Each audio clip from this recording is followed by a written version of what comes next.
নমস্কাৰ বন্ধুসকল, আজি আমি আলোচনা কৰিম অসম পুলিচ ABBত আহিব পৰা এখন মেথছৰ মডেল পেপাৰ।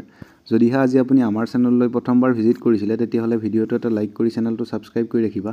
আগলৈ এনে ধৰণৰ ভিডিঅ' পাই থাকিবৰ বাবে। আৰু যদিহে আপুনি সঁচাকৈ বুজি পায় তেতিয়াহ'লে তলৰ কমেণ্ট বক্সত এটা সুন্দৰ কমেণ্ট কৰি জনাব যে আপোনাৰ সুন্দৰকৈ আপুনি বুজি পাই উঠিছে। ঠিক আছে, তেতিয়াহ'লে আমাৰ নতুন নতুন ভিডিঅ' বনাবলৈ আৰু উৎসাহ পোৱা যায়। ঠিক আছে, এতিয়া আমি কুৱেশ্যনৰ মাজলৈ যাওঁ। ফাৰ্ষ্ট কুৱেশ্যন দিয়া আছে, চাবা তুমি। এটা ত্ৰিভুজৰ বাহুবোৰ 5, 2 আৰু 1 অনুপাতত আছে। যদি ত্ৰিভুজটোৰ পৰিসীমা 32 হয়, আটাইতকৈ ডাঙৰ বাহুটোৰ দৈৰ্ঘ্য কিমান হ'ব? ইয়াৰ আগতে যদি আপুনি কিবা ছিষ্টেম শিকিছে সেইবিলাক পাহৰি যাওক। মই শিকোৱাৰ ষ্টাইলটো অলপ বেলেগ ধৰণৰ। তুমি যদি আমাৰ ভিডিঅ' আগতে চাইছা তেতিয়াহ'লে গমেই পাইছা। মই যিহেতু ডাইৰেক্ট সূত্ৰ ফ'ল' নকৰোঁ য'তে ত'তে। ঠিক আছে, কেতিয়াবাহে আমি সূত্ৰ ব্যৱহাৰ কৰা হয়। গতিকে তুমি ভালদৰে লক্ষ্য কৰা কুৱেশ্যনটোৱে কি সুধিছে। তুমি কুৱেশ্যনটোত মাথা মাৰিব লাগে আগতে যদি তুমি কুৱেশ্যনটো বুজি পোৱা তেতিয়াহ'লে তোমাৰ কনচেপ্টটো যদি তোমাৰ ক্লিয়াৰ থাকে না, তেতিয়া কি তোমাক যেনেকুৱা ধৰণৰ কুৱেশ্যন দিলেও তুমি কৰি আহিব পাৰিবা। ঠিক আছে, যদি তোমাৰ কনচেপ্ট ক্লিয়াৰ নাথাকে তেতিয়াহ'লে কিন্তু তুমি কৰিব নোৱাৰিবা। ঠিক আছে, গতিকে সূত্ৰ মুখস্থ কৰাতকৈ আগতে কনচেপ্টত বেছি গুৰুত্ব দিব লাগে। ঠিক আছে, গতিকে কনচেপ্টটো আমাৰ কি? কনচেপ্টটো হৈছে আমাৰ পাৱাৰ। গতিকে আমি এতিয়া কনচেপ্টেৰে আমি এই কুৱেশ্যনটো কৰিম। কেনেদৰে কৰিম তুমি চাবা। কৈছে কি, এটা ত্ৰিভুজৰ বাহুবোৰ 5, 2 আৰু 1 অনুপাতত আছে। ঠিক আছে, যেনিবা এইটো ত্ৰিভুজ। ঠিক আছে, এইটো যেনিবা 5, এইটো যেনিবা 2 আৰু এইটো যেনিবা 1। ঠিক আছে, যদি ত্ৰিভুজটোৰ পৰিসীমা 32 হয়, 32 পৰিসীমা মানে কি? পৰিসীমা মানে হৈছে এই পৰি থকা বাহুকেইটাই সীমা বুলি কয়, সেইটোকে পৰিসীমা বুলি কয়। এই যে পৰি আছে বাহুকেইডাল, এইডাল আৰু এইডাল। এই তিনিডাল কি? এই তিনিডাল বাহু আৰু তাৰ গোটেইকেইটাকে যোগ কৰিলে যিটো পাম আমি সেইটোৱে হৈছে পৰিসীমা। ঠিক আছে, পালোঁ বুজি। এতিয়া তুমি চোৱা, কোনো সূত্ৰত নাযাবা, এক্স ধৰি নকৰিবা, তুমি ডাইৰেক্ট ত্ৰিভুজটো আঁকি ল'বা। 1, 2 আৰু 5 বুলি দি ল'লা। এতিয়া কৈছে কি পৰিসীমা 5 হ'ব লাগে, 32 হ'ব লাগে। এতিয়া তুমি মোক কোৱা, ইহঁতৰ বৰ্তমান পৰিসীমা কিমান? এটাৰ বাহু হৈছে 1, এটাৰ বাহু হৈছে 2 আৰু এটাৰ বাহু হৈছে 5। ঠিক আছে, মই সিহঁতকেইটাক যোগ কৰিলোঁ, মই পৰিসীমা কিমান পালোঁ? তুমি কোৱা। 1 পালোঁ প্ৰথমতে, 1, 2, 3 হ'ল, 3 5 কিমান হ'ল? 8 হ'ল। ঠিক আছে, কিমান পৰিসীমা পালোঁ মই? 8 পালোঁ। এতিয়া তুমি মোক এটা কথা কোৱা, এই যে 5, 2, 1 ত্ৰিভুজৰ অংক পঢ়ি আছোঁ বুলি এতিয়া তুমি পাহৰি যোৱা। ঠিক আছে, ত্ৰিভুজ বাদ। এতিয়া তুমি পঢ়া, 5, 2 আৰু 1 আমি অনুপাত পাইছিলোঁ প্ৰথমতে। কি অনুপাত পাইছিলোঁ? এটা পাইছিলোঁ 5, এটা পাইছিলোঁ 2 আৰু এটা পাইছিলোঁ 1। ঠিক আছে, এইকেইটা হৈছে অনুপাত। এই অনুপাতত যেনিবা আমি পইচা ভগাম। ঠিক আছে, কেই টকা ভগাম? 32 টকা ভগাম। আমাৰ তাত খুচুৰা পইচা আছে 32 টকা। 32 টকাটো আমি ভগাই দিম কাৰ মাজত? এই যেনিবা এজন A ব্যক্তি, এজন B ব্যক্তি, এজন C ব্যক্তি। ঠিক আছে, 1 5 টকা দিম, Bক 2 টকা দিম আৰু Cক কেই টকা দিম? 1 টকা দিম। ঠিক আছে,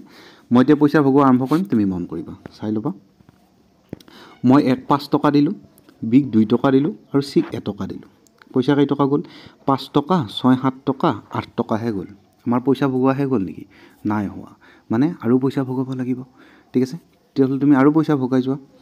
চোৱা তুমি, আকৌ মই ইয়াক 5 টকা দিলোঁ, আকৌ মই ইয়াক 2 টকা দিলোঁ, আকৌ মই ইয়াক 1 টকা দিলোঁ। মানে কি মোৰ মুঠ পইচা কেই টকা গ'ল? প্ৰথমবাৰ 8 টকা গ'ল, দ্বিতীয়বাৰ আকৌ 8 টকা গৈ কেই টকা গ'ল? 16 টকা গ'ল। ঠিক আছে, তৃতীয়বাৰ মই কি কৰিলোঁ? তৃতীয়বাৰ মই আকৌ 5 টকা দিলোঁ ইয়াক, আকৌ ইয়াক 2 টকা দিলোঁ, আকৌ ইয়াক 1 টকা দিলোঁ। ঠিক আছে, কেই টকা গ'ল? 8 3 গুণ 24 টকা গ'ল। ঠিক আছে, চতুৰ্থবাৰত আমি চালোঁ, চতুৰ্থবাৰত ইয়াক আকৌ 5 টকা দিলোঁ, ইয়াক আকৌ 2 টকা দিলোঁ, ইয়াক আকৌ 1 টকা দিলোঁ, কেই টকা গ'ল? 8 4 গুণ 32। মানে আমাৰ পইচা ভগোৱা শেষ হ'ল। হয়, আমাৰ পইচা ভগোৱা শেষ হ'ল। কেইবাৰ কাটিলোঁ সিহঁতক? 4 বাৰ কৈ দিলোঁ। মানে কি তুমি এইখিনি আকৌ যোগ কৰি নাথাকিবা। ঠিক আছে,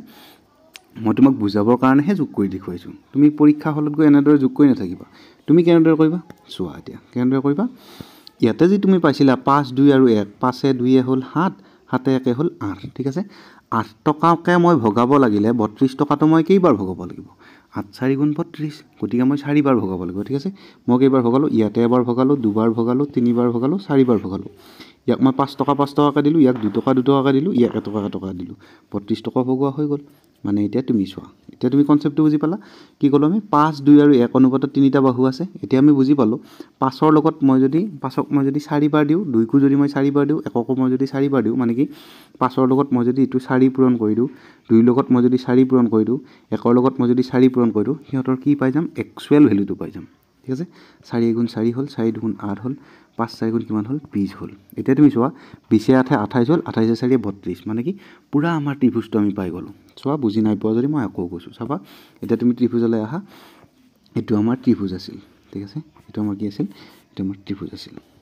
চাবা, এইটো আমাৰ যেনিবা ত্ৰিভুজ আছিল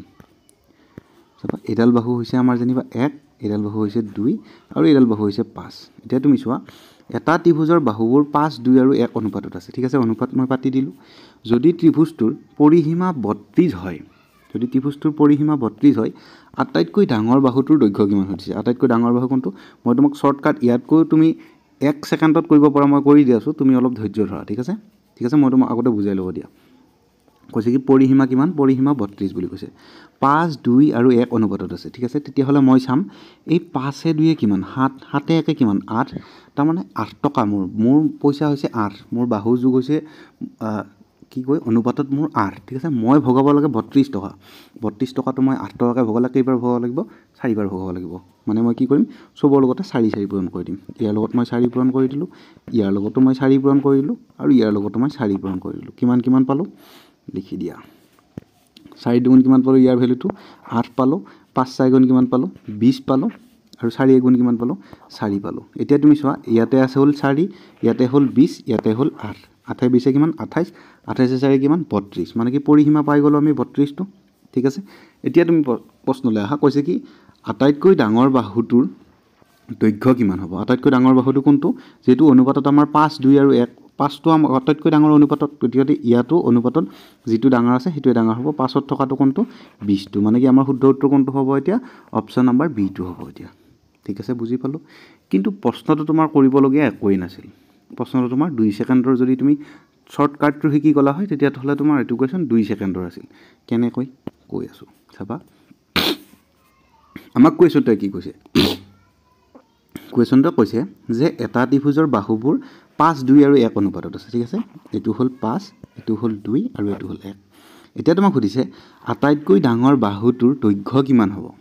আটাইতকৈ ডাঙৰ বাহুটোৰ তুমি এতিয়া মোক কোৱা আটাইতকৈ ডাঙৰ বাহুটোৰ ইয়াতে অনুপাত কোনটো হ'ব 5 2 আৰু 1 হ'ব ঠিক আছে 5 2 আৰু 1 অনুপাতৰ কোনটো ডাঙৰ হ'ব 5 টো ডাঙৰ হ'ব ঠিক আছে বুজি পালো কি কলো মই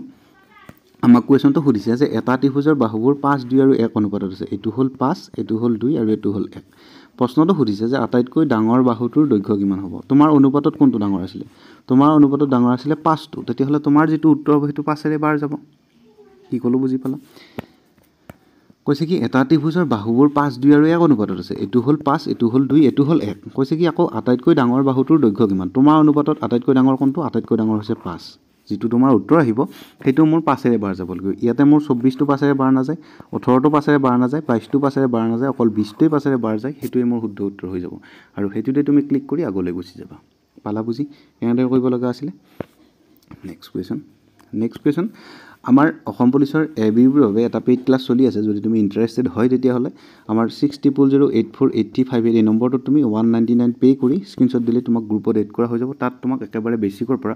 থিওৰি মানে কি আমি কি একেবাৰে কনসেপ্ট সিস্টেমত আমি বুজিবলৈ ট্ৰাই কৰো আমি কেনেদৰে কৰিলে কি কোৱেশ্চন আহিব পাৰে বা একেবাৰে জিৰো লেভেলৰ কোৱেশ্চনৰ পৰা একেবাৰে হাৰ্ড লেভেল কোৱেশ্চন মানে কি যদি তোমাৰ পেপাৰখন জিৰো লেভেলৰ আহে তেতিয়াও যাতে তুমি হাৰি নাহা আৰু যদি তোমাৰ হাৰ্ড লেভেলৰ আহে তেতিয়াও তুমি যাতে হাৰি নাহা তেনেকুৱা কনসেপ্ট ওয়াইজ ক্লাছ আমি কৰি আছো যদি তুমি ইন্টাৰেস্টেড হয় আমাৰ 60084858 এই নম্বৰটোত কন্টাক্ট কৰি লবা ঠিক আছে আৰু আমি এটা গিভৱে পাতিছো কৈছো মই তোমালোকক তুমি 7 নম্বৰ ভিডিওটোত গৈ কমেন্ট কৰিবা ঠিক আছে 7 নম্বৰ ভিডিওটোত যি আমাৰ এটো 8 নম্বৰ ভিডিও চলি আছে বৰ্তমান 7 নম্বৰ ভিডিওটোত গৈ তুমি কমেন্ট কৰিবা SWK বুলি তাত মই তিনিজন লৰা ফ্ৰী এডমিশন দিয়াই দিম ঠিক আছে যেহেতু মোক বহুতে কৈ আছে যে মোৰ পইচা নাই দাদা গতিকে মই ভাবিছো গিভৱেটো পাতি দিলো তাত মই অহাকাইলৈ পাতি দিম গিভৱেত মই ভিডিও আপোনালোকক দি দিম কোন জিকিলে আৰু হেকিজনে মোক স্ক্ৰিনশ্বট দি দিব ফ্ৰী এড হ'ব পাৰিব আৰু যদি আপুনি ইন্টাৰেস্টেড হয় 7 নম্বৰ ভিডিওটোলৈ গৈ SWK আৰু আপোনাৰ যি ক'ব লগা আছে কৈ দিব কিন্তু SWK বুলি আগত থাকিব লাগিব আপুনি তেতিয়াহে উইনাৰ ঘোষিত হ'ব যদিহে আপোনাৰ কমেন্টত SWK বুলি থাকে যদি না থাকে তেতিয়াহলে মই নেক্সট কমেন্টহে বাছনি কৰিবলৈ যাম কিন্তু ঠিক আছে গতিকে যদি তুমি কমেন্ট কৰিব বিচাৰা তেতিয়াহলে SWK বুলি কমেন্ট কৰিবা 7 নম্বৰ ভিডিওটোত মই কমেন্ট পিন কৰি থৈ দিম প্ৰথম কমেন্টটো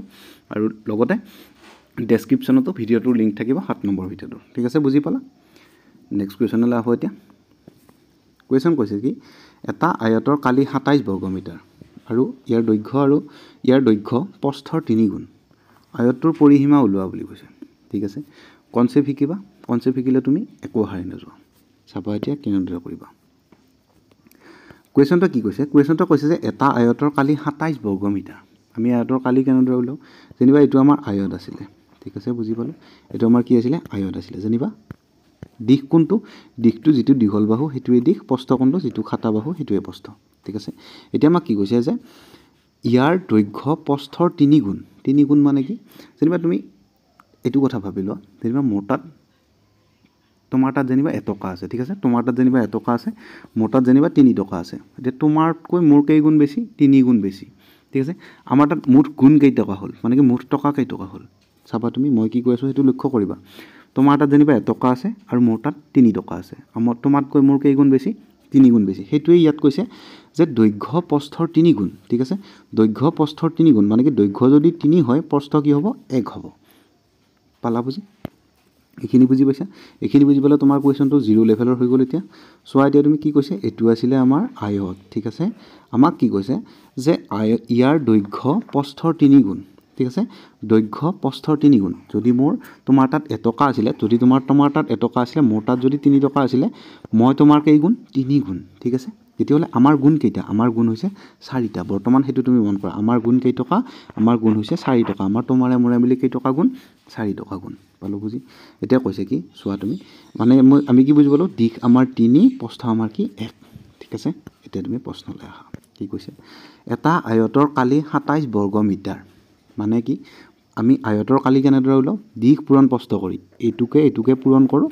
যিটোক পূৰণ কৰি যিটোৱে পাওঁ সেইটোৱে সিহঁতৰ কালি হৈ যায় এতিয়া 3 আৰু 1ৰ কালিটো আমাৰ কি হ'ল হয় 3 1 গুণ 3 হ'ল হয় 3 বৰ্গ মিটাৰ আমাৰ কালি হৈ গ'ল হয় ঠিক আছে এইটো আমাৰ 3 বৰ্গ মিটাৰ বুলি কোৱা নাই কিমান কৈছে 27 বুলি কৈছে ঠিক আছে কুৱেশ্যনে তোমাক যেনে কৈ তেনেদৰে কৰিবা ঠিক আছে এতিয়া তুমি চোৱা তোমাৰ মোৰ যে পইচা আছিলে 3 টকা আৰু 1 টকা হেতুলে আমি গুচি যাওঁ এতিয়া চাবা তোমাৰ তাত মোৰ তাত কেই টকা আছিলে 3 টকা আছিলে তোমাৰ তাত কেই টকা আছিলে 1 টকা আছিলে ঠিক আছে আমি কেই টকা পাব লাগিব 27 পাব লাগিব মানে কি 3 গুণ কিমান পাম আমি 3 গুণ হ'লে আমাৰ তোমাৰ পইচাটো হ'লে 3 টকা হ'ব ঠিক আছে 3 কে এককা মই দুগুণ কৰি দিওঁ মানে দুবাৰ ভগাই দিওঁ 3ক মই 2ৰে পূৰণ কৰিলোঁ কিমান পালোঁ 6 পালোঁ 1ক মই 2ৰে পূৰণ কৰিলোঁ কিমান পালোঁ 2 পালোঁ ঠিক আছে এতিয়া মোৰ 6 আৰু 2 অনুপাতত বৰ্তমানটো আছে 6 আৰু 2 অনুপাত মানে আকৌ 3 আৰু 1 ঠিক আছে 6 দুগুণ কিমান পাম আমি 6 দুগুণ 12 পাম মানে কি ত্ৰিভুজ কি বুলি কয় আয়তৰ কালি বৰ্তমানো আমাৰ হোৱা নাই ঠিক আছে এতিয়া মই আকৌ 3 গুণ কৰি দিম 6 3 গুণ নহয় 3 লগত মই আকৌ 3 পূৰণ কৰিম চাবা 3 3 গুণ কিমান হ'ব 9 হ'ব 1 3 গুণ কিমান হ'ব 3 হ'ব এতিয়া ইহঁত দুটাক যদি পূৰণ কৰোঁ 9 3 গুণ কিমান হ'ব 27 হ'ব আমাৰ উত্তৰটো পাই গ'লোঁ কিন্তু তুমি বুজি নাপালা মই কেনেদৰে কৰিলোঁ মই বুজি পাইছোঁ তুমি বুজি পোৱা নাই বুলি আকৌ কৈছোঁ তুমি চোৱা চাবা এটা আয়তৰ কালি 27 বৰ্গ মিটাৰ ঠিক আছে কৈছে কি আমাক ইয়াৰ দৈৰ্ঘ্য প্ৰস্থৰ 3 গুণ ঠিক আছে ইয়াতে মই যেনিবা আয়তটো আঁকিলোঁ চাবা মন কৰিবা এইখিনিত মই আয়তটো আঁকিলোঁ ঠিক আছে আয়তটো ই যদি 1 হয় ই 3 হ'ব এইখিনিলে তোমাৰ প্ৰব্লেম নাই মই তোমাক ভালকৈ কৈছোঁ ঠিক আছে এতিয়া তুমি চোৱা এটা আয়তৰ কালি 27 বৰ্গ মিটাৰ আমি আয়তৰ কালি 27 বৰ্গ মিটাৰ পাব লাগিব আৰু সেয়ে এটা চৰ্ত আছে যে দিশটো তোমাৰ 3 হ'ব লাগিব আৰু প্ৰস্থটো তোমাৰ 1 হ'ব লাগিব ঠিক আছে অনুপাত তুমি বঢ়োৱা ঠিক আছে 3 আৰু কি অনুপাতত আছে 1 অনুপাতত আছে 3 আৰু 1 অনুপাতত আছে চাবা তুমি 3 লগত মই 2 পূৰণ কৰিলোঁ কিমান পালোঁ 6 পালোঁ ঠিক আছে অনুপাত মই অনুপাতটো বঢ়াই দিছোঁ ইয়াতকৈ বেছি মই একো কৰা নাই 3 লগত মই 2 পূৰণ কৰিছোঁ 1ৰ লগতো মই 2 পূৰণ কৰিলোঁ ঠিক আছে কিমান পালোঁ 6 আৰু 2 ইহঁতকো যদি তুমি কাটি দিয়া ইহঁতকো কাটি দিলে 2 গুণ 2ৰে কাটিলে ই এবাৰ যাব ই 3বাৰ যাব আকৌ 3 আৰু 1 অনুপাততে আছে ঠিক আছে মই অনুপাতটো জাষ্ট পূৰণ কৰি দিছোঁ পূৰণ কৰিলে অনুপাত ছেমেই থাকে একো প্ৰব্লেম নহয় ঠিক আছে চাবা তুমি 6 আৰু 2 পালোঁ এতিয়া আমি যদি তোমাৰ উত্তৰটো যদি 6 দুগুণ 12 হৈ থাকিলে হয় উত্তৰটো যদি আমাক এই 27 নিদি 12 হৈ থাকিলে হয় তেতিয়া আমাৰ পৰিসীমা আমি এইখিনিতেই উলাই দিব পাৰিলোঁ হয় তেতিয়া আমাৰ এতিয়া কিন্তু আমাৰ পৰিসীমাটো যেহেতু 12 হে পালোঁ মানে কি সেইটো আমাৰ উত্তৰ নহয় ঠিক আছে এতিয়া আমি উত্তৰলৈ গৈ আছোঁ উত্তৰলৈ গৈ আমি পাই যাম উত্তৰটো তুমি চাবা আমি কি ক'লোঁ 6 আৰু 2 পালোঁ ঠিক আছে মানে কি আমাৰ উত্তৰটো বৰ্তমানে পোৱা নাই আমাৰ আয়তৰ কালি কি দিশ পূৰণ প্ৰস্থ সেইটো তুমি জানিব লাগিব আকৌ ঠিক আছে 6 কে 2 কে আমি পূৰণ কিয় কৰিছোঁ সেইটো তুমি মোক প্ৰশ্ন নকৰিবা ঠিক আছে চাবা এতিয়া কৈছে কি আয়তৰ কালি 27 বৰ্গ মিটাৰ আমি পাব লাগিব ঠিক আছে 3 লগত মই প্ৰথমতে 2 পূৰণ কৰিলোঁ 1ৰ লগতো 2 পূৰণ কৰিলোঁ 6 দুগুণ 12 পালোঁ মানে 12টো উত্তৰ নহয় এইবাৰ মই কি কৰিলোঁ 3 লগত মই 3 পূৰণ কৰিলোঁ কিমান পালোঁ 9 পালোঁ 1ৰ লগত মই কি পূৰণ কৰিলোঁ 3 পূৰণ কৰিলোঁ কিমান পালোঁ 3 গুণ 3 পালোঁ ঠিক আছে এতিয়া তুমি চোৱা এই যেটো 9 আৰু 3 পালোঁ এই যেটো 9 আৰু 3 9 3 গুণ কিমান 27 মানে দিশ আৰু প্ৰস্থ পূৰণ কৰিলে কিমান পালোঁ আমি 27 পালোঁ 27 মানে কি আমাৰ উত্তৰটো হৈ গ'ল মানে মই কি বুজি পালোঁ এতিয়া মই আয়তৰ দিশ আৰু প্ৰস্থ গম পালোঁ যে দিশ হৈছে 9 আৰু প্ৰস্থ হৈছে 3 এতিয়া মোৰ পৰিসীমা ক'বলৈ একো প্ৰব্লেম নাই ঠিক আছে কিমান পালোঁ 9 আৰু 3 এতিয়া তুমি চোৱা আমাৰ আয়তটো তুমি আঁকি লোৱা এইটো হ'ল মোৰ আয়ত ঠিক আছে এইটো হ'ল মোৰ আয়ত ইয়াৰ দিশ পালোঁ মই 9 ইয়াৰ প্ৰস্থ পালোঁ মই 3 ঠিক আছে তুমি চোৱা 9 এটো যদি 9 হয় এটোটো 9 হ'ব এটো যদি 3 হয় এটোও 3 হ'ব এটা তুমি কি সুধিছে পৰিসীমা মানে পৰি থকা সীমা কেইডালৰ যোগ সুধিছে তোমাক ঠিক আছে তুমি এতিয়া পাতিয়ে লৈছা ডাইৰেক্ট তুমি কৈ দিলে হ'ল ইয়াতে মই 3 পালোঁ আৰু ইফালে মই 3 পালোঁ 3 3 কিমান পালোঁ 6 পালোঁ ইয়াতে মই 9 পালোঁ ইয়াতে মই 9 পালোঁ 9 9 কিমান পালোঁ 18 পালোঁ ঠিক আছে 18 আৰু 6 কিমান পালোঁ 24 পালোঁ আৰু হেতুই তোমাৰ উত্তৰ আছিল কোনটো উত্তৰ আছিল অপচন নম্বৰ সি টো উত্তৰ আছিল পালোঁ বুজি যদি নাই পোৱা আকৌ কৈ দিছোঁ তুমি চাবা এইটো মোৰ আছিলে আয়ত এইটো মোৰ আয়ত আছিলে কৈছে কি মোক ইয়াৰ দৈৰ্ঘ্য প্ৰস্থৰ 3 গুণ ঠিক আছে দৈৰ্ঘ্যটো কিমান 3 প্ৰস্থটো কিমান 1 বুজি পালোঁ 3 আৰু 1 কেনেকৈ পালোঁ সেইটো তোমাৰ প্ৰব্লেম নাই কৈছে কি দৈৰ্ঘ্যটো প্ৰস্থৰ 3 গুণ যদি প্ৰস্থ 1 হয় দৈৰ্ঘ্য কিমান হ'ব 3 হ'ব ঠিক আছে মই এতিয়া 27 পাব লাগে 3 গুণ 3 পালোঁ মই প্ৰথমতে ইয়াৰ লগত 2 পূৰণ কৰিলোঁ ইয়াৰ লগত 2 পূৰণ কৰোঁতে ইয়াক পালোঁ মই 6 আৰু ইয়াক পালোঁ মই 2 মানে 6 2 গুণ 12 হে হ'ব মোৰ মানে কি সেইখিনি উত্তৰটো নোলায় কি কৰিছিলোঁ আকৌ কৈছোঁ ইয়াৰ লগত মই 2 পূৰণ কৰি কিমান পালোঁ 6 পালোঁ ইয়াৰ লগত 2 পূৰণ কৰি মই 2 পালোঁ মানে কি 6 2 গুণ কিমান পালোঁ 12 হে পালোঁ মোক লাগে 27 তেতিয়াহ'লে মই আৰু এক ঘৰ আগুৱাই যাম কিমান কৰিলোঁ এবাৰ মই কৰিলোঁ 3 লগত 3 পূৰণ কৰিলোঁ কিমান পালোঁ 9 পালোঁ আৰু ইয়াৰ লগতো 3 পূৰণ কৰি 3 পালোঁ কিমান পালোঁ 9 আৰু 3 আমি এই দুটা পূৰণ কৰোঁতে কিমান পাই গ'লোঁ দিশ পূৰণ প্ৰস্থ পূৰণ কৰি দিলে 9 3 গুণ 27 বৰ্গমিটাৰ পাই গ'লোঁ এতিয়া মই গম পালোঁ যে এইটো আমাৰ এতিয়া 9 3 নহয় 9 হে হয় ঠিক আছে তেতিয়াহ'লে মই কি কৰিলোঁ এইখিনি আঁকি দিছোঁ তুমি চোৱা যদি মই 9 বুলি গম পাই গ'লোঁ ইয়াতো 9 দিলোঁ ইয়াতো 9 দিলোঁ ইয়াতো 3 দিলোঁ ইয়াতো 3 দিলোঁ ঠিক আছে 9 3 কিমান 12 এইটো 9 3 কিমান 12 12 12 কিমান 24 অপচন নম্বৰ সি টো মোৰ উত্তৰ হৈ গ'ল পাইছা নিশ্চয় বুজি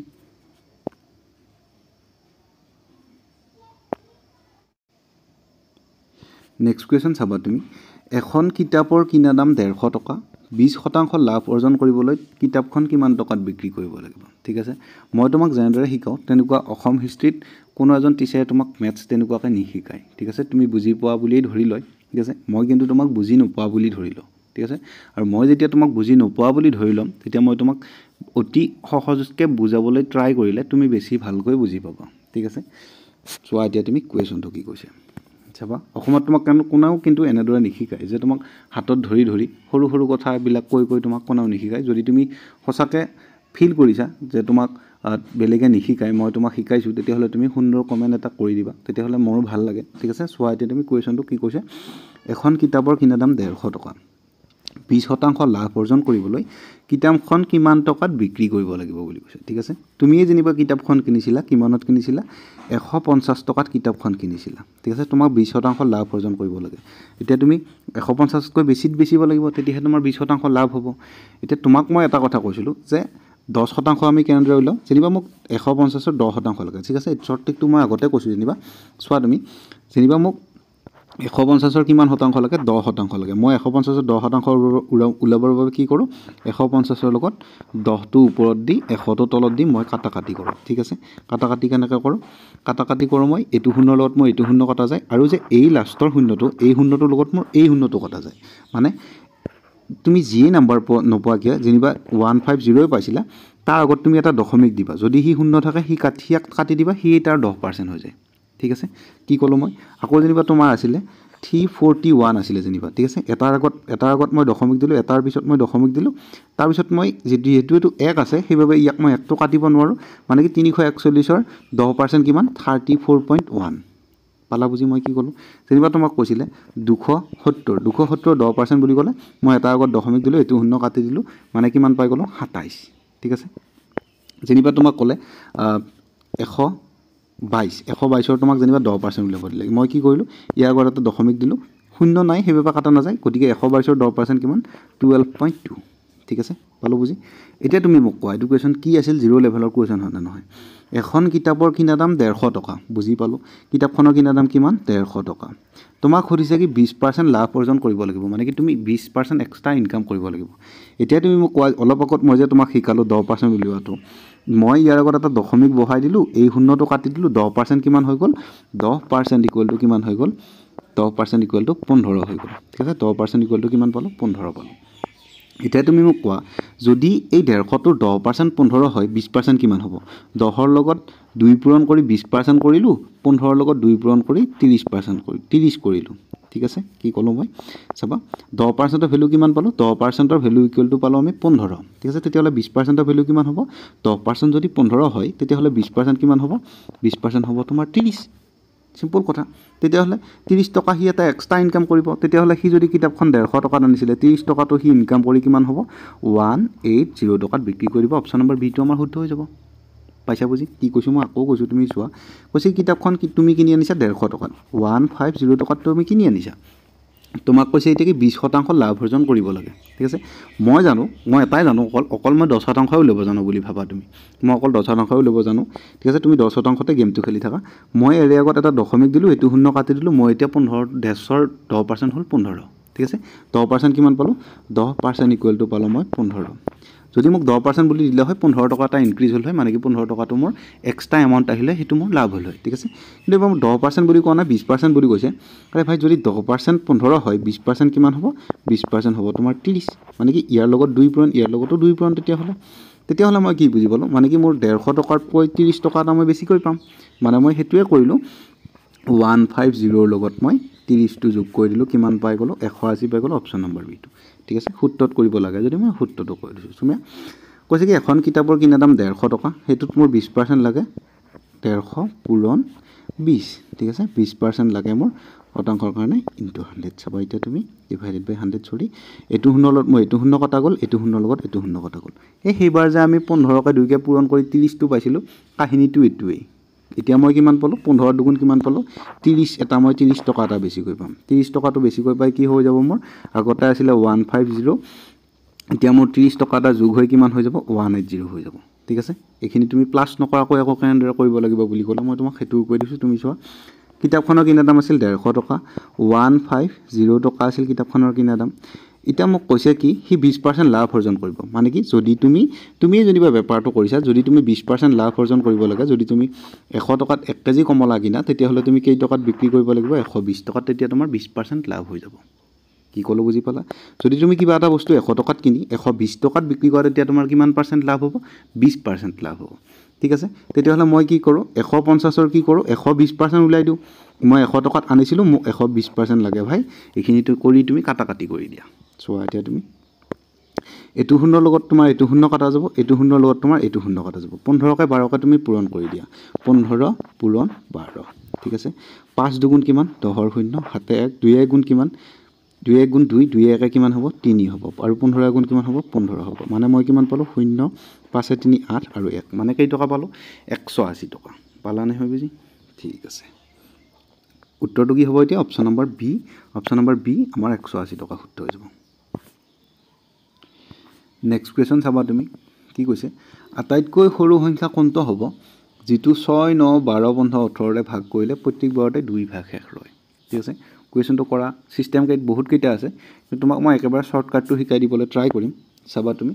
মন কৰিবা এনেকুৱা কুৱেশ্যন আহিলে কি কৰিবা এনেকুৱা কুৱেশ্যন আহিলে এই মুখাৰ গোটেই কেইটাৰে তুমি এলচিএম উলিয়াই দিবা ঠিক আছে এলচিএমটোৱে উত্তৰ হৈ যায় কিন্তু তুমি এটা কথা মনত ৰাখিবা যিহেতু 2 ভাগ শেষ ৰ'ব বুলি কৈছে সেই 2টো প্লাছ কৰিব লাগিব ঠিক আছে কেনেদৰে কৰিলে তুমি পাজল খাব পাৰা সেইবাবে মই তোমাক শৰ্টকাটটো শিকাই আছোঁ ঠিক আছে ইহঁতৰ এনে এলচিএম কিমান হ'ব আমাক কিমান দিয়া আছিলে 6 দিয়া আছিলে 9 দিয়া আছিলে 12 দিয়া আছিলে 15 দিয়া আছিলে আৰু কিমান দিয়া আছিলে 18 দিয়া আছিলে চাবা এলচিএম আমি কেনেদৰে ওলাওঁ 6 12 ইয়াতে আমাৰ 12টো আছে 6টো আছে মানে 12ৰ ফেক্টৰ কি 6 তেতিয়াহ'লে 6 আমাৰ ভেলুলেছ হৈ গ'ল 6ক মই কাটি দিব পাৰোঁ ইয়াতে 18 আছে আৰু 9 আছে তেতিয়াহ'লে 18ৰ ফেক্টৰ হ'ল 9 তেতিয়াহ'লে 9 ভেলুলেছ হৈ গ'ল ইহঁতক মই কাটি দিব পাৰোঁ 12ক আমি কেনেদৰে বনাব পাৰোঁ 12ক মই বনাব পাৰোঁ 2 পূৰণ 3 কৰি বনাব পাৰোঁ 2 2 গুণ 4 4 3 গুণ 12 15ক কি কৰি বনাব পাৰোঁ ইয়াতে মই 5 পূৰণ 3 কৰি বনাব পাৰোঁ 5 3 গুণ 15 কৰি বনাব পাৰোঁ ঠিক আছে ইহঁতৰ এতিয়া এলচিএম কি হ'ব ইহঁতৰ মই 18ৰ কিবা পূৰণ কৰিব লাগিব কি পূৰণ কৰিব লাগিব 5টো পূৰণ কৰিব লাগিব কাৰণ ই অকলে আহি আছে আৰু ইহঁতৰ 2 এটা পূৰণ কৰিব লাগিব 5 দুগুণ কিমান হ'ব 10 হ'ব 10ৰ লগত 18টো পূৰণ কৰিব লাগিব 10ৰ লগত মই যদি 18 পূৰণ কৰোঁ কিমান আহি যাব 180 আহি যাব আৰু 2 ভাগ শেষ ৰোৱাটো মই ইয়াতে প্লাছ কৰি অপচন নম্বৰ চিত ক্লিক কৰিব লাগিব সেইটো মোৰ শুদ্ধ উত্তৰ হৈ যাব ঠিক আছে কিন্তু তুমি এইটো ট্ৰিক ফলো নকৰিবা এইটো ট্ৰিক ফলো কৰিলে হয়তো তুমি পাজল খাব পাৰা সেইবাবে মই তোমাক কৈছোঁ তুমি যেনিবা এনেদৰে কৰিবা 6 9 12 15 18 ঠিক আছে এনেদৰে পাতি লৈ এনেদৰে তিনি পাতি যে কৰে তেনেদৰে কৰিব পাৰিবা ঠিক আছে বা তেনেদৰে নকৰিবা ঠিক আছে মই তোমাক শৰ্টকাট দি আছোঁ কেনেদৰে কৰিবা তুমি কনচেপ্টটো ক্লিয়াৰ কৰি ল'বা কনচেপ্ট ক্লিয়াৰ কৰিলে তোমাৰ মেথছটো 0 হৈ যায় চাবা প্ৰশ্নই কি কৈছে আটাইতকৈ সৰু সংখ্যা কোনটো হ'ব যিটো 6 9 12 15 18 ৰে ভাগ কৰিলে প্ৰত্যেক বাৰতে ভাগশেষ 2 ৰয় প্ৰত্যেক বাৰতে ভাগশেষ 2 ৰ'ব লাগিব মানে কি এইকেইটা সংখ্যাৰে মই যেতিয়া ভাগ কৰিম এই গোটেইকেইটা অপশ্যন ঠিক আছে মই অপশ্যনেৰে কৰিম গোটেইকেইটা অপশ্যন যেতিয়া মই ভাগ কৰিম তেতিয়া প্ৰত্যেক বাৰতে 2 ভাগশেষ ৰ'ব 2 ভাগশেষ ৰ'ব মানে কি যদি ই 2 ভাগশেষ ৰয় তেতিয়াহ'লে সম্পূৰ্ণ ভাগ যোৱা সংখ্যাটো কি হ'ব 176 হ'ব যেহেতু 2 ভাগশেষ ৰ'ব 180 টো 2 ভাগশেষ ৰ'লে কি হ'ব 178 হ'ব যেহেতু 2 ভাগশেষ ৰ'ব 182 টো কি হ'ব 180 হ'ব আৰু 176 টো কি হ'ব 174 হ'ব তুমি মন কৰা কোৱেশ্চনটো কি কৈছে তুমি হেতু মন কৰা কিনেকুৱা কোৱেশ্চন আহিলে এনেদৰে কৰিবা কৈছে কি আটাইতকৈ সৰু সংখ্যা কোনটো হ'ব যিটো 6 9 12 15 18 ৰে ভাগ কৰিলে প্ৰত্যেক বাৰতে 2 ভাগশেষ ৰয় 2 ভাগশেষ ৰয় মানে কি সম্পূৰ্ণ ভাগ কোনটো সংখ্যাত যাব লাগিব সম্পূৰ্ণ ভাগ 176 ক ভাগ যাব লাগিব ইহতৰ গোটেইকেইটাৰে তেতিয়াহে হি 2 ভাগশেষ ৰ'ব এই সংখ্যাটোৰ পালা বুজি মই কি কৈছো তুমি মন কৰা তোমাক কোৱেশ্চনটো কি কৈছে তে আটাইতকৈ সৰু সংখ্যা কোনটো হ'ব যিটো 6 9 12 15 18 ৰে ভাগ কৰিব ঠিক আছে গোটেইকেইটা সংখ্যাৰে ভাগ কৰিব ভাগ কৰাত 2 ভাগশেষ ৰ'ব 2 ভাগশেষ ৰ'ব মানে কি এই সংখ্যাটোৰ পৰা 2 মই মাইনাস কৰি যেটো পাম সেই সংখ্যাটো সম্পূৰ্ণ বাৰ যাব লাগিব এতিয়া তুমি মোক কোৱা ইয়াতে মই কি পালো 6 টো পূৰণ যাব লাগিলে কি পূৰণ যাব লাগিব 2 আৰু 3 ৰে পূৰণ যাব লাগিব মোৰ সংখ্যাটো ঠিক আছে এতিয়া মই চাম 2 আৰু 3 ৰে পূৰণ যায় আছে না নাই তেতিয়া 2 আৰু 3 ৰে 6 হাতে কিমান 6 হাতে 13 13 একে কিমান 14 টো 3 ৰে বাৰ না যায় তেতিয়া হলে ই কি হ'ল ই ভুল ই মোৰ উত্তৰ হ'ব নৰে 178 8 হাতে কিমান 15 15 কে কিমান 16 16 টো 3 ৰে বাৰ জানে না যায় তেতিয়া হলে ইটো মোৰ ভুল উত্তৰ 8 একে কিমান 9 এটো 3 ৰে বাৰ যায় অলপ সময় মই থৈ দিলো 7 4 কিমান 11 11 একে কিমান 12 এটো 3 ৰে বাৰ যায় ইহ দুটাৰে এটা উত্তৰ হ'ব পালো বুজি নেক্সট মই কলে আহো 9 লে আহো 9 লে বাৰ যাবলে কি হ'ব হি গোটেই কিটা যোগ কৰাৰ পিছত সংখ্যাটো 9 ৰে বাৰ যাব লাগিব 8 একে কিমান 9 এটো সংখ্যা 9 ৰে বাৰ যায় 7 4 কিমান 11 11 একে 12 এটো সংখ্যা 9 ৰে বাৰ যায় না যায় তেতিয়ালে শুদ্ধ উত্তৰ কোনটো হ'ব সি টো হ'ব পালো বুজি বা তুমি এটা কাম কৰিলে তোমাৰ উত্তৰটো 0 লেভেলত আহি গল হয় ঠিক আছে চাবা তুমি কি আমি এটা কথা জানো যে 5 ৰে বাৰ যোৱা প্ৰত্যেকটো সংখ্যা হয় লাষ্টত 5 থাকিব লাগিব নহয় 0 থাকিব লাগিব তুমি 5 ৰে যাকেই পূৰণ নকৰা কিয় লাষ্টত হি হয় 0 থাকিব নহয় 5 থাকিব হয় কথাটো তেতিয়া হলে মোৰ উত্তৰটো কি আহিব লাগিব যেহেতু মই 15 পাইছো এই 15 টো আহিবলৈ হলে 5 ইয়াতে পূৰণ হৈ আছে ইয়াতে 5 পূৰণ 3 হৈ আছে ঠিক আছে 5 3 গুণ যেহেতু 15 হয় তেতিয়া মোৰ উত্তৰটো 5 ৰে বাৰ যাব লাগিব পালো বুজি কিন্তু 5 ৰে বাৰ যোৱাৰ আগত তুমি এটা কাম কৰি ল'ব লাগিব কি কৈছে প্ৰশ্নটো হেতু মন কৰা আটাইতকৈ সৰু সংখ্যা কোনটো হ'ব যেটো 6 9 12 15 18 ৰে ভাগ কৰিলে প্ৰত্যেক বাৰতে 2 ভাগশেষ ৰয় প্ৰত্যেক বাৰতে যদি 2 ভাগশেষ ৰয় তেতিয়া হলে 178 ৰ পৰা 2 মাইনাস কৰি 176 সংখ্যাটো গোটেইটো এগিটাৰে বাৰ যাব লাগিব গোটেইটো বাৰ যাব লাগিব 176 টো তেতিয়াহে 2 ভাগশেষ ৰ'ব তেতিয়াহে সংখ্যাটো 178 হ'ব ঠিক আছে মই তেনেদৰে 2 2 মাইনাস কৰি ইয়াতে পাতি ললো 180 টো 2 মাইনাস কৰিলে কিমান হ'ব 178 হ'ব 182 টো কিমান হ'ব 180 হ'ব আৰু 176 টো কিমান হ'ব 174 হ'ব এতিয়া মই 15 টো যদি আগতে চালো হয় 5 পূৰণ 3 মোৰ উত্তৰত 5 লাগে ইয়াতে 176 টো 5 ৰে বাৰ না যায় টো ভুল 178 টো 5 ৰে বাৰ না যায় টো উত্তৰ ভুল 174 5 ৰে বাৰ না যায় টো উত্তৰ ভুল মানে 182 মানে 2 ভাগশেষ ৰৈ 180 এটো মই যেটো পাম হেতু কৰিলে প্ৰত্যেক বাৰতে 2 ভাগশেষ ৰব আৰু এইকিটা গোটেইকিটা সংখ্যাৰে কাটা যাব মানে কি উত্তৰটো কোনটো শুদ্ধ হ'ব উত্তৰটো সি টো শুদ্ধ হ'ব পাইছে নিশ্চয় বুজি নেক্সট কোৱেশ্চন চাবা তুমি মান নিৰ্ণয় কৰিব দিছে কাক 14 হৰণ 2 পূৰণ 2 যোগ 5 ঠিক আছে এটা তুমি কি ফলো কৰিব লাগিব ইয়াতে তুমি বদমাছ ৰুল ফলো কৰিব লাগিব ঠিক আছে বদমাছ ৰুল কি নামটো জানে কামত এনে দা ঠিক আছে মানে কি তাৰ মতে কাম কৰিব লাগে হি যেটো বদমাছে হয় তাৰ মতে কাম কৰিব লাগে আগতে কি কৰিব লাগিব ব্ৰেকেট কৰিব লাগিব তাৰ পিছত অফ কৰিব লাগিব অফ মানে কি আমাৰ যে কোনবা দুটা যেনিবা 3 অফ 4 দি ধৰিলে অফ মানে এনে পুৰণে বাৰু পুৰণে কৰিব লাগিব কিন্তু অফটো তুমি আগতে কৰিব লাগিব অফ মানে হৈছে ৰ আমাৰ যেটো অসমীয়া প্ৰশ্ন আহিব তাত তোমাৰ ৰ বুলি থাকিব ৰই পূৰণ হৈছে মন ৰাখিবা ঠিক আছে বুজি পালো এতিয়া বি ও ডি তাৰ পিছত আমি ডিভাইড কৰিব লাগিব B O D M A S ঠিক আছে আমি প্ৰথমতে ব্ৰেকেট তাৰ পিছত অফ তাৰ পিছত ডিভিজন তাৰ পিছত মাল্টিপল তাৰ পিছত যোগ বিয়োগ এটা কৰিলে হ'ল ঠিক আছে আমি এতিয়া সেই ট্ৰিক ফ'ল' কৰিব লাগিব চাবা 14 দিয়া আছে আমাক 14 হৰণ দিয়া আছে 2 * 2 ব্ৰেকেট দিয়া আছে 2 * 2 প্লাছ 5 দিয়া আছে ঠিক আছে উত্তৰটো কি হ'ব তুমি মন কৰা প্ৰথমতে আমি কি কৰিব লাগিব প্ৰথমতে আমি ব্ৰেকেট কৰিব লাগিব যেহেতু আমি বদমাছ ৰুল ফ'ল' কৰিব লাগিব ঠিক আছে যদি তোমাৰ একো দিয়া নাথাকে বদমাছ ৰুল ফ'ল' কৰিব লাগিব আৰু কেতিয়াবা কিন্তু বদমাছ ৰুল ফ'ল' নকৰাই বাও পিনৰ পৰা সৌ পিনলৈ কৰি যোৱা বুলি কৈ দিয়ে ঠিক আছে কুৱেশ্যনটো তুমি মন কৰিবা আগতে কুৱেশ্যনটো আগতে পঢ়ি ল'বা ধুনীয়াকৈ কুৱেশ্যনটো বুজি ল'বা চাবা এতিয়া কুৱেশ্যনটো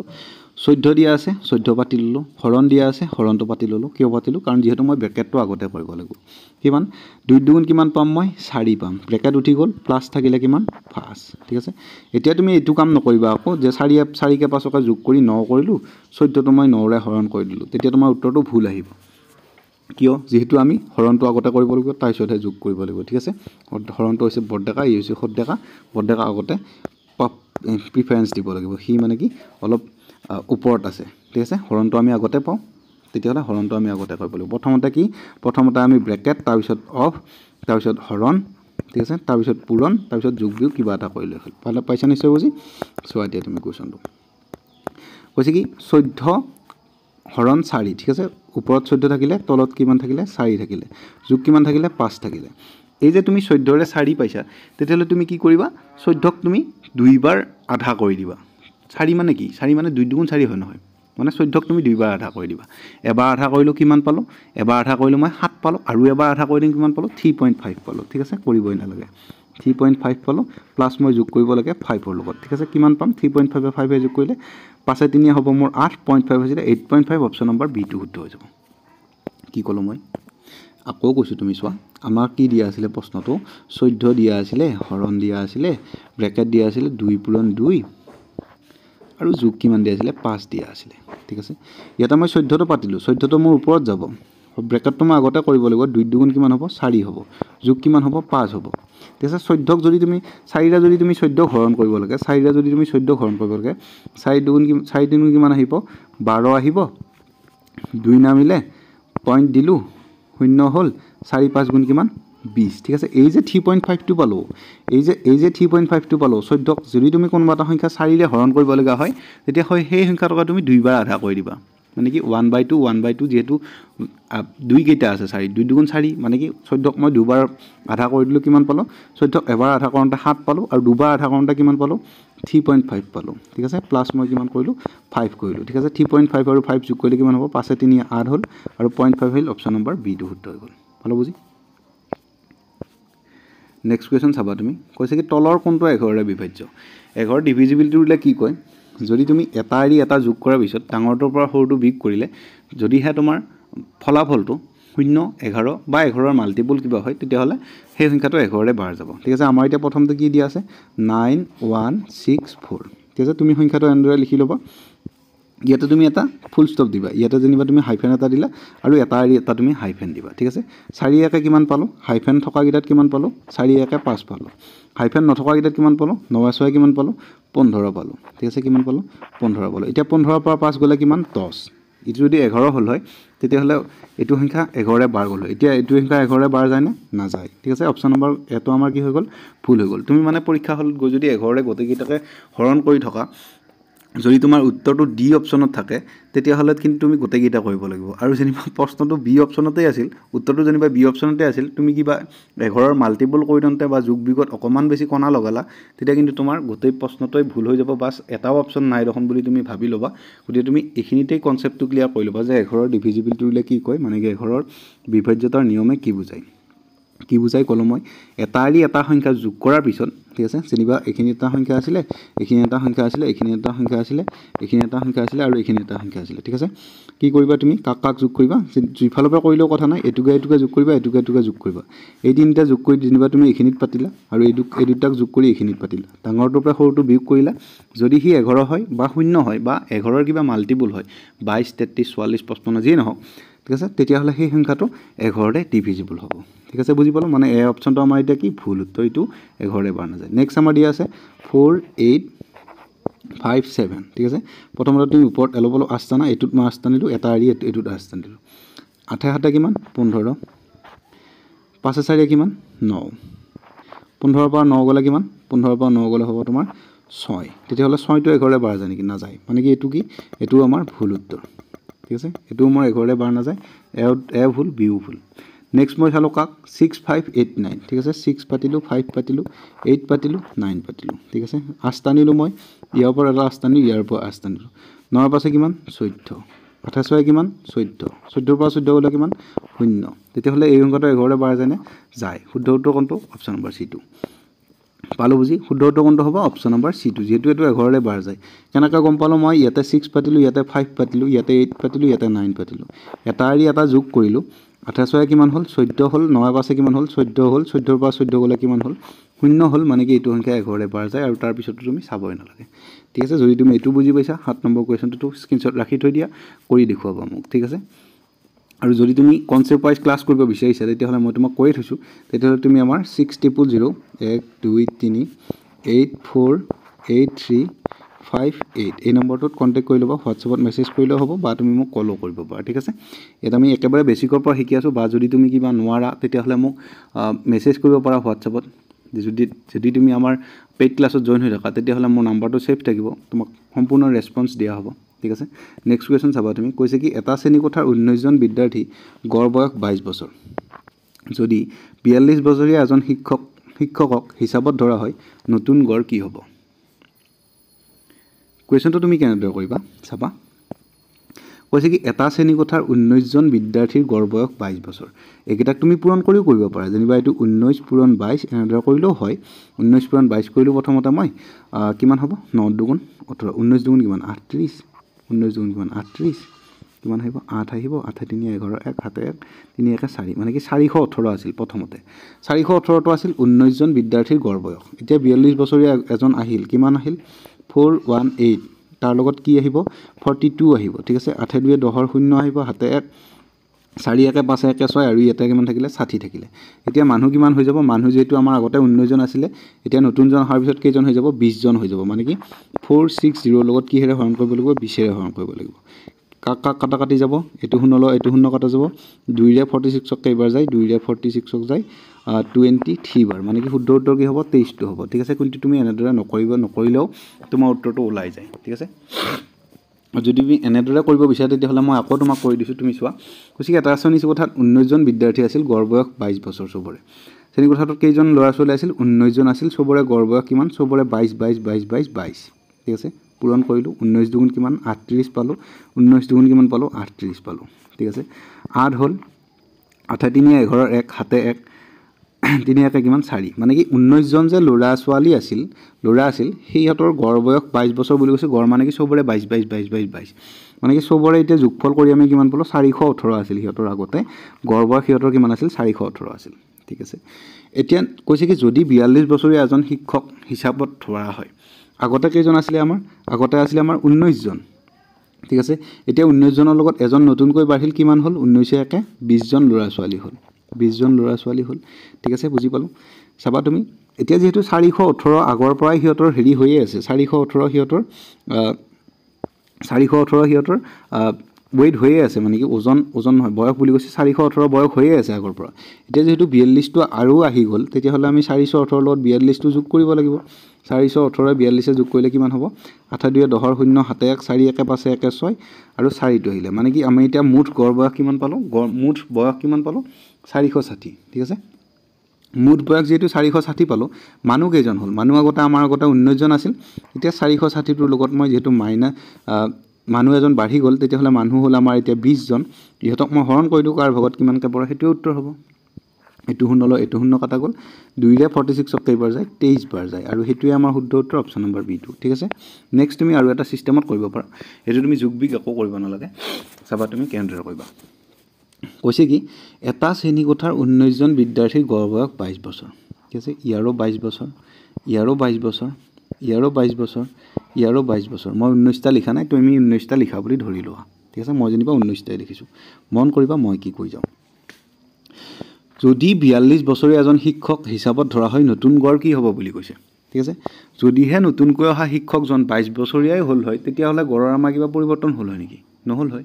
যদি নতুনকৈ অহা শিক্ষকজন 22 বছৰীয়াই হ'ল হয় তেতিয়াহ'লে ইহঁতৰ আগতে 22 আছে আগৰ পৰাই আৰু এজন যদি আমাৰ 22 বছৰীয়াও ল'ৰা আহি যায় বা শিক্ষক আহি যায় তেতিয়াহ'লে আমাৰ গড়ৰ একো পৰিৱৰ্তন নহয় আমাৰ আগৰ পৰাই 22 আছে আৰু সি 22 এটা লৈ আহিছে সি আমাৰ সেমে হৈ গ'ল মানে গড় আমাৰ সেমে থাকিল কিন্তু গড় আমাৰ সেম নাথাকে কিয় নাথাকে কাৰণ সি এক্সট্ৰা বস্তু লৈ আহিছে এক্সট্ৰা কিমান লৈ আহিছে সি 42 লৈ আহিছে ঠিক আছে যেনিবা নতুন শিক্ষকজনৰ সিটটো মই এইটো দিলোঁ ঠিক আছে এইটো মই নতুন শিক্ষকজনক সিটটো বহুৱাব দিলোঁ ঠিক আছে তাৰ সি অহাৰ পিছত শিক্ষকজন অহাৰ পিছত আমাৰ তেতিয়ালে প্ৰবলেম নহয় যেতিয়ালে আমাৰ 22 নহয় ঠিক আছে 22 আহিল সি 22 হ'ল সি 22ক মই বহুৱাই দিলোঁ 22 অহাৰ পিছত সি এক্সট্ৰা কিমান লৈ আহিলে এক্সট্ৰা 22 যোৱাৰ পিছত 42ৰ পৰা 22 গ'লে কিমান 42ৰ পৰা 22 গ'লে কিমান থাকিব 20 থাকিব ঠিক আছে এক্সট্ৰা 20 এটা সি এক্সট্ৰা লৈ আহিছে মানে কি 22 লৈ আমাৰ একো প্ৰবলেম নাই 22 লৈ আমাৰ হিচাপ ঠিকেই থাকিব সি যেতিয়ালে 22 লৈ আহিব তেতিয়ালে আমাৰ হিচাপ ঠিকেই থাকে কিন্তু সি এক্সট্ৰা 20 এটা লৈ আহিছে ঠিক আছে এতিয়া এই যেটো এক্সট্ৰা 20 লৈ আহিছে এই 20টো মই সবৰে মাজতে ভগাই দিম এই 20টো মই যদি সবৰে মাজতে ভগাই দিওঁ আমাৰ মানুহ কেইজন আছে আগতে 19 জন আছিল আৰু এজন মানুহ টিচাৰ আহিলে 20 জন হ'ল মানে কি মানুহ কেইজন 20 জন আৰু 20 এটাই মই ভগাব লাগে সবৰে মাজতে মই এক কৰি ভগাই দিলে সবৰ তেতিয়া এক বাঢ়ি যাব যদি এক বাঢ়িয়ে যায় আগতে গড় বয়স আছিল 22 তেতিয়াহলে এক গড় বয়স বাঢ়ি কিমান হৈ যাব 23 হৈ যাব উত্তৰটো কোনটো হৈ যাব বি হৈ যাব তুমি বুজি নাপালা কি জানি মই আকৌ কৈছো তুমি চোৱা কৈছে কি আমাৰ এটা শ্ৰেণী কোঠাৰ 19 জন বিদ্যাৰ্থীৰ গড় বয়স 22 বছৰ এটু যেনিবা 22 এটু 22 মই তুমি 19টা লিখা বুলি ধৰি লোৱা মই যেটো 19টা লিখা নাই লিখা জাগা নাই হেবা 19টা লিখা নাই সবৰে 22 এতিয়া কৈছে কি যদি এজন 42 বছৰীয়া শিক্ষক আহিছে 42 বছৰীয়া শিক্ষকজন যদি 22 বছৰীয়াই হ'ল হয় তেতিয়াহ'লে আমাৰ গড়ৰ কিবা পৰিৱৰ্তন হ'ল নেকি নহল হয় যেহেতু সবৰে গড় বয়স 22 আৰু টিচাৰজনো আহিছে হি আৰু গড় বয়স 22 তেতিয়াহ'লে প্ৰবলেমে নাই একো ঠিক আছে সবৰে 22 কিন্তু আমাৰ প্ৰবলেম হ'ব কিয় কাৰণ হি 22তকৈ বেছি লৈ আহিছে কিমান বেছি লৈ আহিছে আমাৰ হি 42 আনিলে আমাক লাগা আছিল 22 থকালে হিয়াৰ প্ৰবলেম নাই মানে হি কিমান এক্সট্ৰা লৈ আহিছে 20 এক্সট্ৰা লৈ আহিছে এতিয়া 20 এক্সট্ৰা যেটো লৈ আহিছে এটো আমি পেলাই দিম নেকি পেলাই দিব নোৱাৰো গড় মানে কি মই সবৰে মাজত ভগাই দিম গড় মানে এটো ভগোৱা ভগুইয়ে গেম হয় নহয় গতিকে মই কিমান ভগাব লাগিব 20 এটা এক্সট্ৰা ভগাব লাগিব মানুহ কেইজন আছে আগতে 19 জন হি আহিছে হিও ভাগটো পাব যেটো গড় মানে সব সমান যদিকে 19 জন আগতে আছিল হি অহাতে 20 জন হ'ল মানে কি 20 জন মানুহক মই 20টা বস্তু ভগাব লাগে তেতিয়াহলে কিমান ভাগত পৰিব এটা সবৰে প্লাস হৈ যাব আগতে গড় আছিল 22 বছৰ এতিয়া আগতে গড় বয়স আছিল 22 বছৰ এতিয়া এটা এক্সট্ৰা হ'ল 22 কিমান হ'ল 23 হ'ল নতুন গড় আৰু হেতুৱে তোমাৰ শুদ্ধ উত্তৰ অপচন নম্বৰ বি2 পালা বুজি ঠিক আছে